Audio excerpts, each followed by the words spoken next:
huwezi kufika Mbeya au kafika Tunduma ukasema tayari nimeshafika Bongo. Yani ili ufike Bongo sharti uingie Dar es Salaam. Uwezi Bongo haiwezi kaitwa Mbeya au Mwanza. Kwa hivyo Bongo yenyewe ya Kongo ndiyo Kinshasa. Mabwana njooni huku, tumekuoneni katika television, tumekusikieni katika radio, mikanda yenu imefika huku. Lakini huku mtakapofika ndiyo mtasikitika, na kazi kubwa inaweza ikafanyika hapo Kinshasa. Zikatumwa tiketi 5 za ndege. Takbir!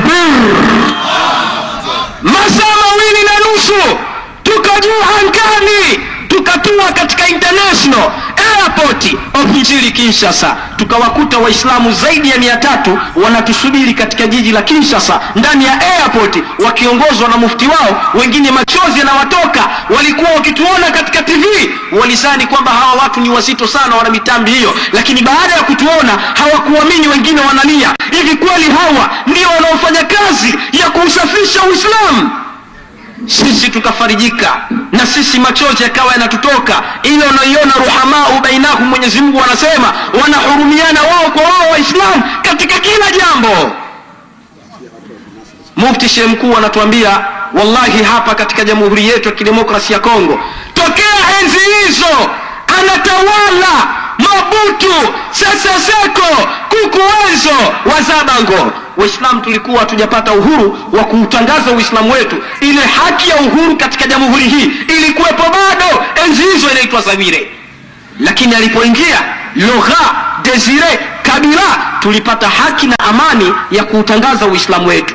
Lakini bado maaskofu na wachungaji waliendelea kumfatafata huyu mzee ili kumchafulia katika nchi za kimataifa, aonekane kwamba mzee huyu ni mdini, anapendelea sana Waislamu, Wakristo hawapendelei. Kwa hivyo hila zikawa zinafanyika kila siku. Akatuambia kuna askofu mmoja anaitwa Coutinho Fernando. Nani Waislamu?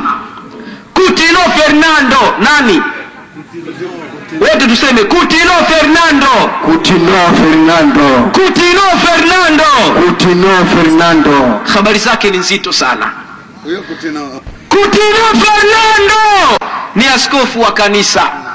Huyu anaitwa Rishi. Tunaposema Rishi maana yake ni mtu bilionea, mwenye fedha, amejaliwa, ana kila kitu kushinda askofu lambalamba. Maana wenzetu maaskofu wao ni matajiri kweli kweli kushinda hata hawa hapa Tanzania. Yani wale matajiri haswa, PDG de PDG, yani tajiri wa kitajiri, wafanya biashara wa kimataifa. Ilikuwa siku ya Ijumaa.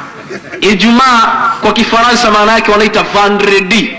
Ijumaa ni Kiswahili, kwa Kifaransa wanaita vendredi. Ilikuwa siku ya vendredi. Coutinho Fernando amewaita waandishi wa habari wa televisheni yake na radio, anawaambia katika lugha ya Kilingala, ngai nazali pasteli na bino Coutinho Fernando, mimi naitwa askofu wenu Coutinho Fernando.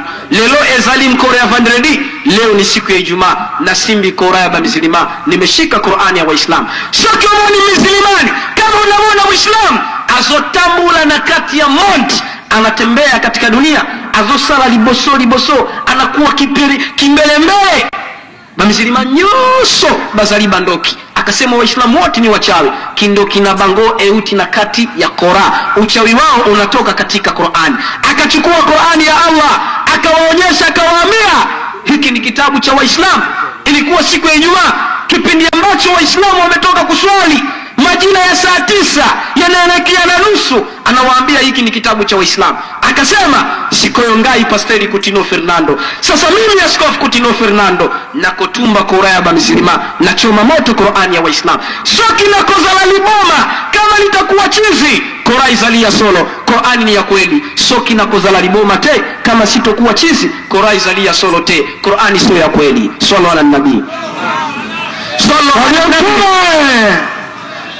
Askofu Coutinho Fernando. Tunaposema Coutinho Fernando, kila mmoja aseme lanatullahi alayhi. Coutinho Fernando. Ilikuwa siku ya Ijumaa, katika radio na television amekamata Qur'ani ya Waislamu, anasema naichoma moto Qur'ani ya Waislamu. Nikiwa chizi Qur'ani ni ya kweli, kama sitokuwa chizi Qur'ani sio ya kweli. Liboma ni Kilingala, kwa Kiswahili chizi. Yani liboma ni Kilingala, kwa Kiswahili ndio chizi. Kama umeenda Kongo ukisikia mtu anakuambia yo Zalili Boma, inabidi ulie. Yaani akikwambia wewe chizi, ndio kashakwambia wewe chizi, kakutukana. Yaani mtu anayetembea na ukota makopo barabarani.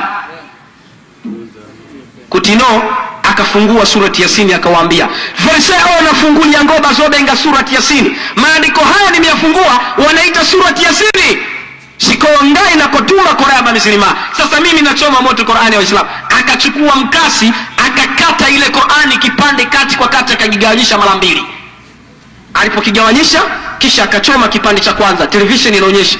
Alipokichoma kikaisha, akachoma kipande cha pili. Akasema sikongai na Zalali Boma. Akasema sasa mimi niwe chizi, nimeshachoma Qur'ani.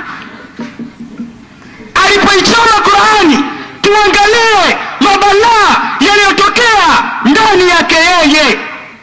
Na mfano wake utakuwa kama vile tulivyoenda katika jiji la Ivory Coast, Abidjan. Kulikuwa na askari mmoja anaitwa Bagbo Ova, akaingia msikitini na kundi lake. Wamevunja mlango wa mbele wa msikiti unaohifadhia hifadhi za msikiti, wakakuta Qur'ani. Anauliza wenzia, hiki ni kitabu gani? Wakamwambia hii ndio Qur'ani. Akasema hiki ni kitabu kinacholeta uovu duniani. Akatoa dhakari yake msikitini mbele kibla, akaikojolea Qur'ani. Mungu akamlani kwa kuonyesha Qur'ani si kitabu cha mchezo. Akamtoa mkia matakoni mwake. Baada ya kutolewa mkia, dhakari yake ikarefuchwa inchi 32 kwa urefu. Akawa anatembea kama chizi vile. Watu wakasema si kweli, si kweli. Shirika la habari la West African Countries likatoa hizi habari kwa sababu serikali itaka ifiche kwamba mtu huyu, watu watauliza alifanya nini, ili kuwaje. Watakapouliza wakiambiwa alikojolea Qur'ani, watu wengi watasema hivi Qur'ani ndio miujiza namna hii? Leo Biblia kila baa, kila gesti utakayopita kuna Biblia. Yaani wewe unazini, wewe ukitaka kutafuta habari za pili unafungua tu Biblia unasoma. Taratibu, gesti kibao kuna Biblia. Lakini Qur'ani huwezi ukatembea ukukuta sio mtu mwenye gesti yake kaeka Qur'ani au gesti, haiwezekani. Sasa Kutino Fernando amefanya tukio hilo, akatokea mufti shehe mkuu wa Kongo, kwa Kifaransa wanamuita representant legal a communauté islamique a Congo Kinshasa.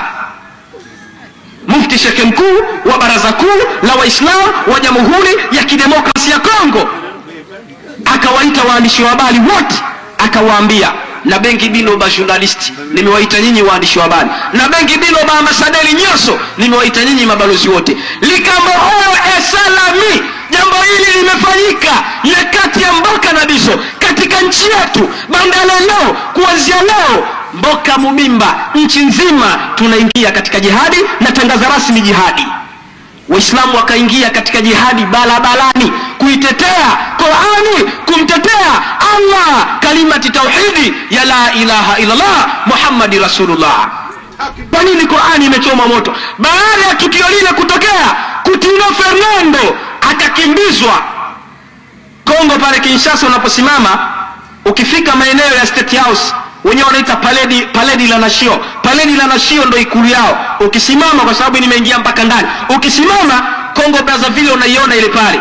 Ni karibu sana, wanavuka kwa boti. Wakamkimbizia mpaka Kongo Brazzaville. Alipokimbiziwa Kongo Brazzaville, akapandishwa ndege pale na Denis Sassou Nguesso, president wa Denis Sassou Nguesso wa Kongo Brazzaville, akakimbilia Ubelgiji.